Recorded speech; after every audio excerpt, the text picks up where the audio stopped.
Usai mengalahkan Jordania dan mengukir sejarah lolos ke babak perempat final Piala Asia U23, punggawa timnas U23 selebrasi kemenangan di Stadion Abdullah bin Khalifah. Beginilah suasana selebrasi kemenangan timnas Indonesia U23 usai mengalahkan Jordania dengan skor telak 4-1. Para pemain berpelukan dan bersuap foto bersama pelatih Sintayong dan official. Dua pencetak gol, Marcelino Ferdinand dan Witan Sulaiman, meminta dukungan supporter timnas untuk terus melaju di Piala Asia U23. Kita akan keep going terus dan kita akan melanjutkan step by step dan kita akan mengambil yang terbaik. Terima kasih atas dukungan.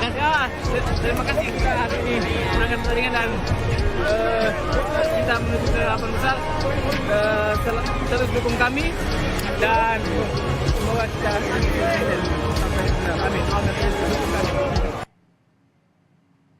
Bagaimana peluang timnas U23 di babak per-8 final? Kami akan bahas bersama pengamat sepak bola Anton Sanjoyo. Bung Joy, terima kasih sudah bergabung bersama kami. Kebahagiaan dan kehormatan ya, Indonesia akhirnya bisa melawan Jordania dan pemainannya juga sangat ciamik. Analisa Anda? Ya, kalau saya lihat dari sejak melawan Qatar meskipun kalah 2-0 kan sebetulnya permainan Indonesia menarik ya.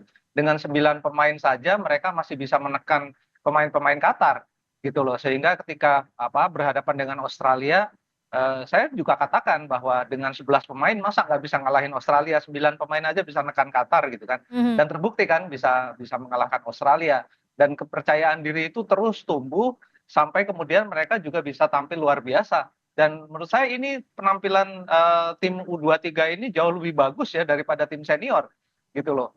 Karena memang ada 5 atau 6 pemain U23 yang sebelumnya juga memperkuat senior. Jadi mereka sudah katam betul dengan taktiknya Sintayong dengan 3-4-2-1 atau 3-4-3 kadang-kadang gitu loh. Tapi overall ini kalau saya melihatnya, ya kalau mau dikatakan sejarah, oke lah sejarah. Tapi jangan lupa Vietnam pernah mencapai final juga gitu ya, di Piala Asia U23.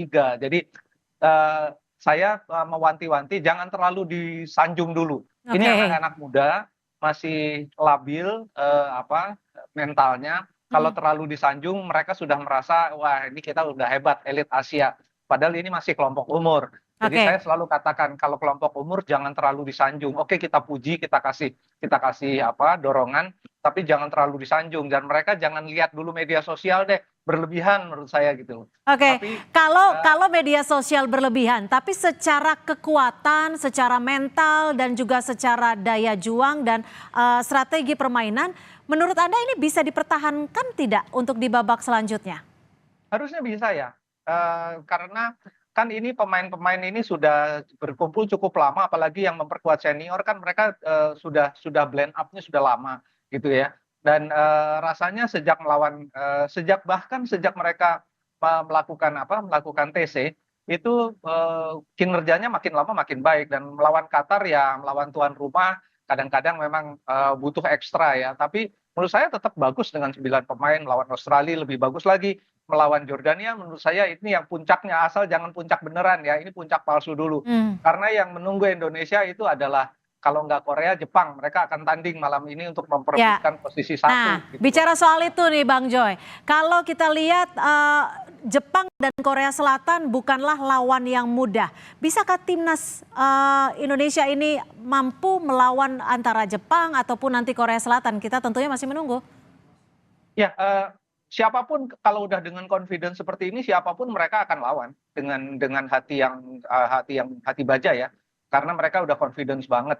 Dan saya selalu katakan ini adalah kelompok junior sehingga peringkat FIFA-nya Jepang yang sangat tinggi, peringkat Korea yang sangat tinggi juga tidak terlalu relevan di kelompok junior, sehingga nggak usah takut lah. Australia aja kan 27 peringkat seniornya, kita bisa kalahkan gitu loh. Sementara Jordania juga bagus peringkatnya, Indonesia bisa kalahkan. Jepang bukan tidak mungkin kalau berhadapan dengan Indonesia dikalahkan juga gitu loh. Jadi kalau di senior barangkali saya katakan aduh berat lawan Jepang ya. Dia salah satu yang terbaik di Asia gitu loh. Lawan Korea berat lah. Tapi di junior oke, Indonesia bisa lawan. Paling tidak memberi perlawanan yang bagus ya untuk Korea ataupun Jepang. Siapapun lah pasti akan menjadi pertandingan yang ramai. Oke, Bung Joy, kalau nanti Indonesia baik itu melawan Jepang ataupun Korea Selatan, apakah strategi yang dilakukan saat ini perlu dipertahankan atau ada yang harus diwaspadai? Gini, memang kalau Korea Selatan atau Jepang ini agak berbeda dengan Jordania, Australia atau Qatar. Mereka, saya lihat mereka pemain-pemainnya itu memang tidak banyak yang bermain di abroad. Kebanyakan bermain di dalam negeri, tapi di klub-klub yang menurut saya klub-klub kelas 1 di Korea dan Jepang. Mhm. Sehingga memang pasti agak berbeda. Kemungkinan besar kalau terlalu ofensif, seperti yang dilakukan terhadap Jordania, kemungkinan akan sedikit ada hambatan. Jadi mungkin Sintayong pasti sudah memikirkan karena bagaimanapun juga kan ini sistemnya sudah knock out gitu Iya. loh. Tidak akan terlalu ofensif, tapi menurut saya Sintayong sudah menyiapkan strategi untuk melakukan tekanan-tekanan yang diperlukan untuk Oke. Jepang maupun untuk Korea Selatan. Saya yakin sih dia sudah menganalisa jauh-jauh hari. Oke, Bung Joy, kalau kemarin yang menjadi kekhawatiran adalah postur tubuh Jordania seperti itu.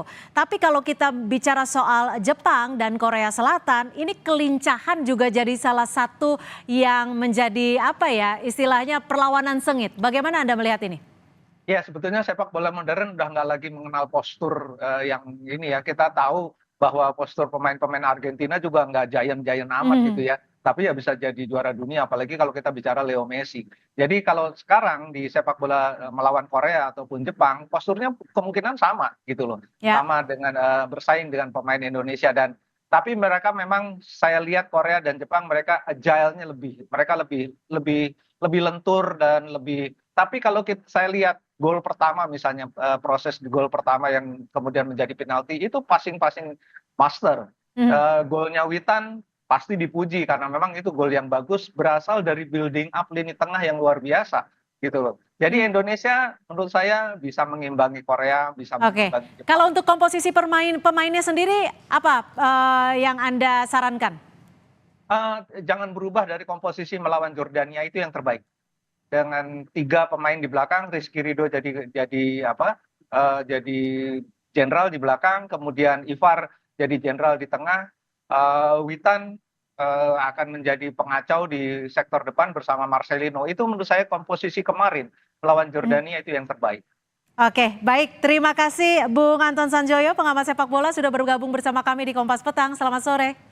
Selamat sore, terima kasih.